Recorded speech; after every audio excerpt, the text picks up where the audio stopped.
So in this video, we are going to learn chords.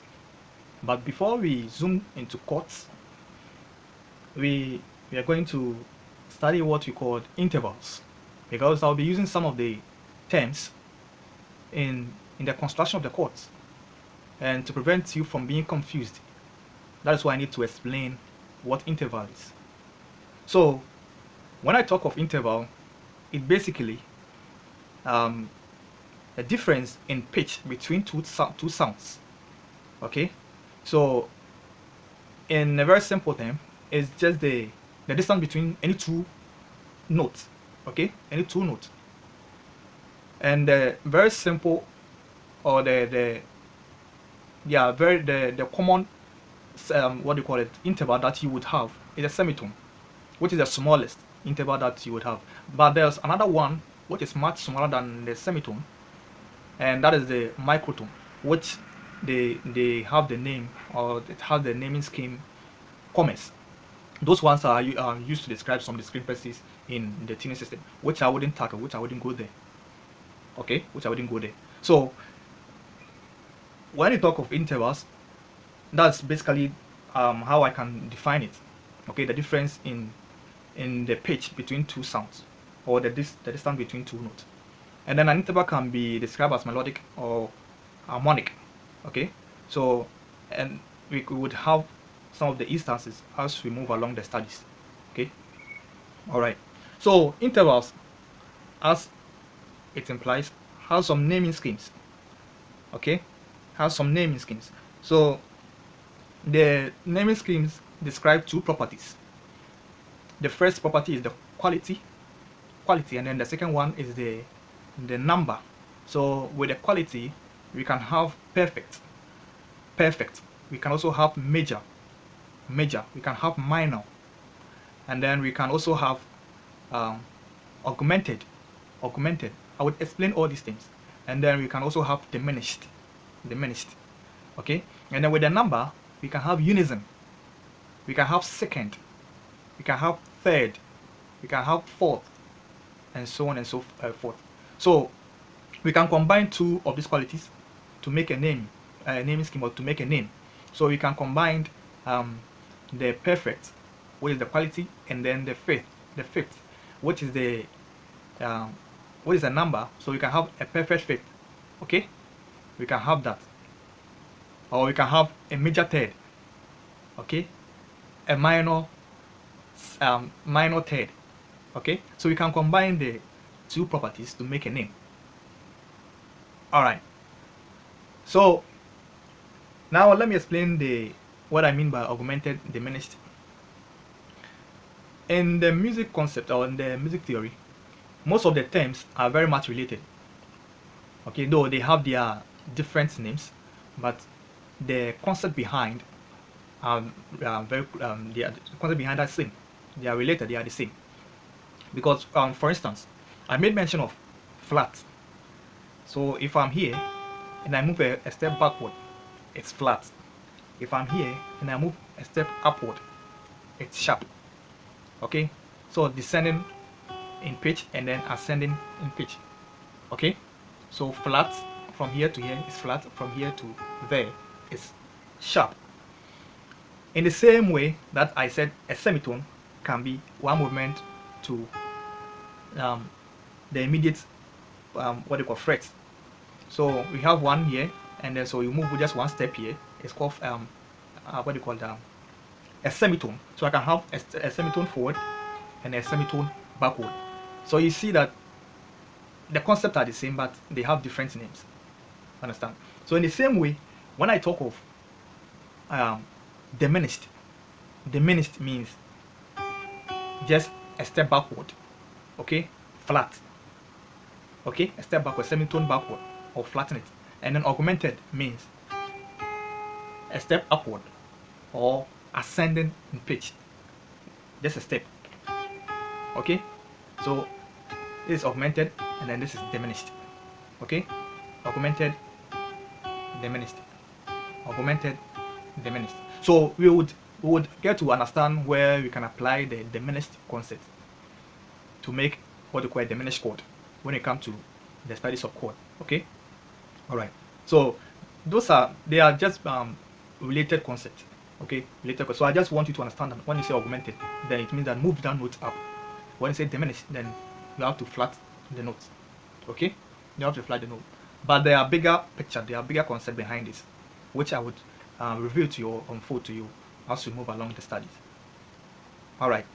So we um, get to know the names of what, or the names of these intervals. Now in Western music, I told you that we have 12 notes. The other ones are just extensions of the 12, which is going to make up to 24. So if I play chromatically, if I say chromatically, let me use this one. If I play diatonically, so if I'm here, okay, if I'm at C, key C, and I play diatonically, okay, without leaving any fret unplayed, okay, without leaving any distance in between any of the notes that I play, then I'm playing what we call chromatic. So if I play something like this, without jumping over any of the frets, it's called chromatic. So that means that if I have 3 notes to play and then I play them all successively, I'll play what we call chromatic. So it's also a type of scale. So aside the major scale, we have a chromatic scale. Okay, a chromatic scale. And then we have other scales as well, which I would tackle when we come to that is after I've done with the chords, make you understand some major concepts in the chords, and then we come to other skills, the modes, and then what will generate other what do you call it, skills as well for us. All right there. So if I play something like this, I have played the note chromatically. That's what I mean by chromatic. So within the interval of 8 notes, that's the octave, which I have explained in the previous video, I can have 12 notes in all. So if I play all the notes within that region, okay, that span of 8 notes, then I will have something called chromatic scale, a complete chromatic scale. So that is going to constitute 12 notes. So I have 1, 2, 3, 4, 5, 6, 7, 8, 9, 10, 11, 12. Okay, so 3, 4, 5, 6, 7, 8, 9, 10, 11, 12. Okay, 1, 2, 3, 4, 5, 6, 7, 8, 9, 10, 11, 12. Okay, again, 2, 3, 4, 5, 6, 7, 8, 9, 10, 11, 12. So we started with C and then we are ending with C. So those ones are the same. Okay, all right. So we are going to name all these notes with their interval properties. Okay, so if I'm here and then I make one movement, what is the name of that interval? Okay, if I'm here and I make 2 movements, what is the name of that interval? So that's what we are going to look at. All right, the first one has a 0 cent. When I talk of cent, that is the unit that the calculated units that are being assigned to the intervals. They are calculated from logarithm in terms of frequency, and there are a lot of mathematics behind it. But so the unit that is being given is 0, and it's mostly called the unison. So the first one, you don't make any movement. Okay, you don't make any movement. So the value that is given into it is 0. So we are here. We don't make any movement. So 0. All right. So we don't make any movement. We are here. So it's called the unison or the perfect unison. The unison or the perfect unison. Okay. So if I'm here and then I move to this side, then I have made one semitone. Okay. I have made one semitone. So we are going to calculate in terms of the number of semitones. In terms of the number of semitones that we make as far as we move along the fret or the fretboard. So from here to here, I made one movement. So it's just one semitone, and that is called minor second. Minor second. Okay. Don't forget that from the major scale, from C we go to D. From here to here is D. So we made only one semitone, and it is called minor second because from here you flat it. So when you flat it, it becomes a minor. So don't get confused with the diminished and then the minor. You'll get to understand it. You get a picture more clearer when we get to chords. So don't get confused. So I told you that they are bearing the names although, but the concept behind that is the same. Okay, so if I say something is a minor, that means I flat it. Okay, I flat it. It's just like diminished. You flat it. Minor to you flat. Alright? So from here to here, I made one movement. So from do to re, that means I flatted the 2. So it becomes a minor second. It becomes a minor second. Okay? There are other names, so you can as well call it augmented unison because I moved from here to here. So I've augmented it. I've got augmented the first note. So we call it augmented unison. So there are other related names that you can call, but I'll forget about the diminished and then the augmented for now. So that is the minor second. So from here, I move from here to here. I make 2 semitones. So 1, 2, 2 semitones. So this is going to be called a major second. A major second. So from here to here, I made how many semitones? 1, 2, major second. And then from here to here, I made how many semitones? 3 semitones. 1, 2, 3. So it is called a minor third because when you are playing the solfege or the major scale, 1, 2, 3, do, re, mi, d, e, sorry, c, d, e, c, d, e. Okay, so I flatted the mi or the e, so it becomes a minor third. So the interval is 1, 2, 3. So minor third. So obviously this is going to be a major third.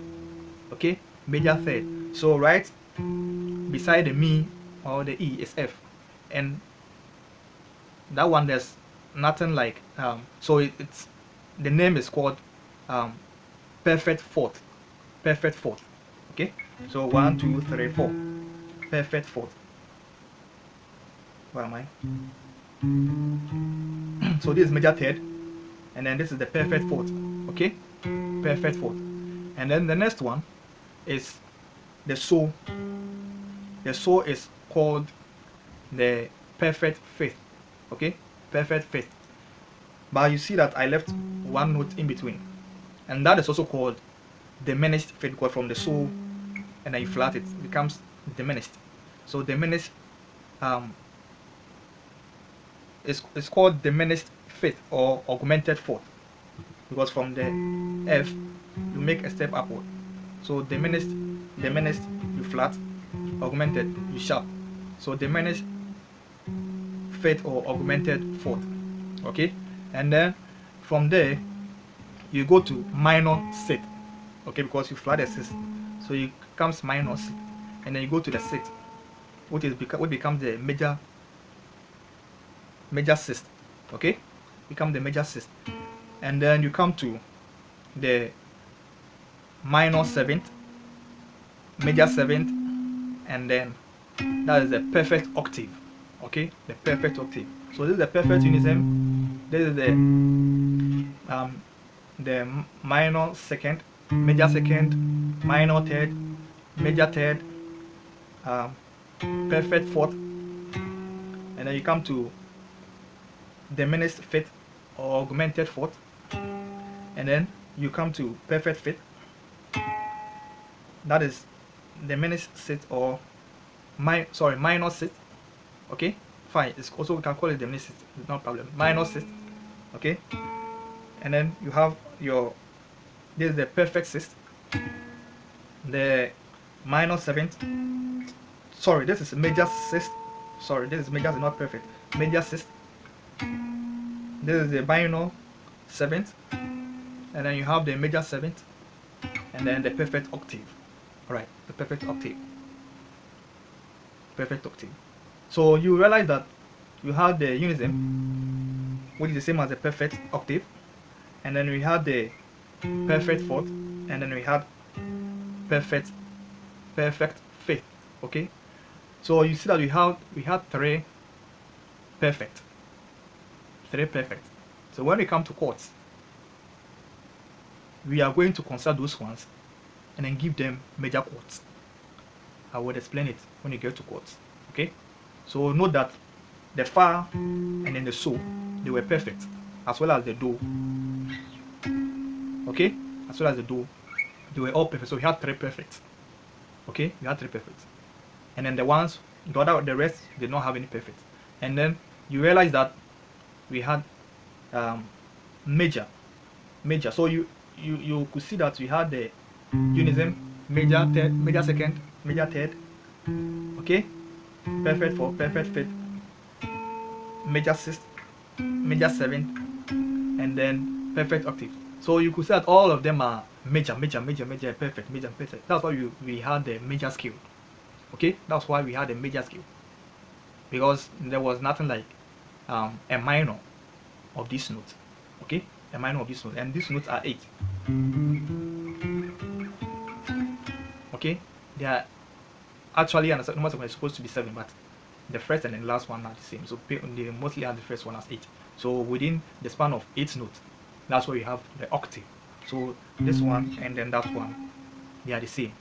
So this one has this as its octave.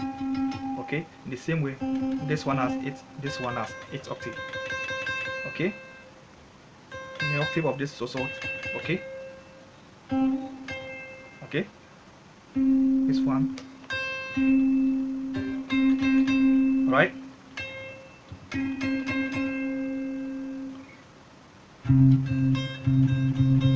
Octave, they are all octaves, right?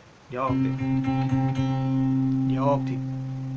Alright, so this is a very simple way of defining intervals and explaining intervals to you. So don't forget the names and then how I've explained them to you. These are a very simple way that, and the best way that I can explain to you. And I hope you enjoyed it. I hope you understood something. If not for you understood something, I know with time, as we build along, you get to understand things better. So at least you understood something, and that is a step to move forward. Thanks for making time to watch all my videos, and then thanks for following me as well. I believe that by the end of the entire course or the entire program, you would be a very good guitarist, or if not a guitarist, you would be a very good instrumentalist in other instruments as well. Thanks, and see you in another video.